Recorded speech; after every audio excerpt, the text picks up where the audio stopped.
yeah, I think the Silent Birthkeeper Journey is also, um, in many ways, it's kind of a gift back to myself.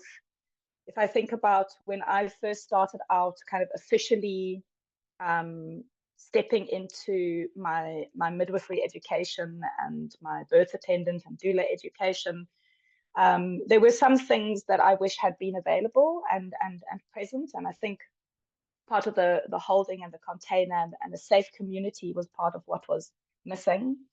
I really tried to make sure that that is a strong foundation in this training, in this course.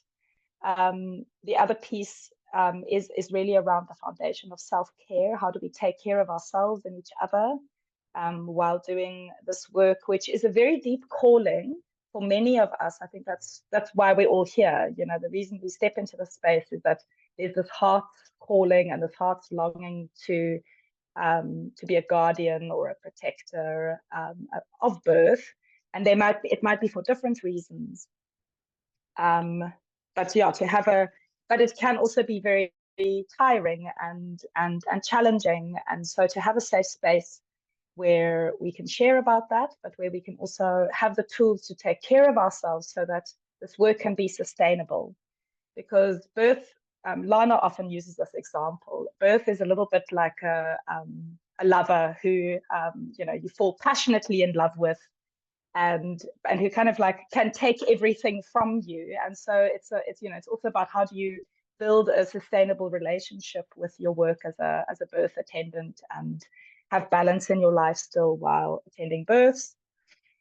And then we do look at all the practicalities around what it means to be a birth attendant and in what capacity you can show up at birth. So for me, the backdrop has been my midwifery journey. For others, it will be being there in maybe a more medical capacity. For others, in a less medical capacity. And so we look at that and we discuss all of that. So yeah, we look at pregnancy care. We look at attending births. We look at what might crop up in pregnancies, what might crop up in birth situations, and looking at the whole postpartum period as well, and taking care of mothers and babies there. And then we also look at the difficult side of birth as well. So we do look at things like death and disability and holding space for that, for ourselves as well as for those that we're taking care of, and also sexual abuse triggers, which unfortunately is just very much a reality when it comes to holding space for birth as well.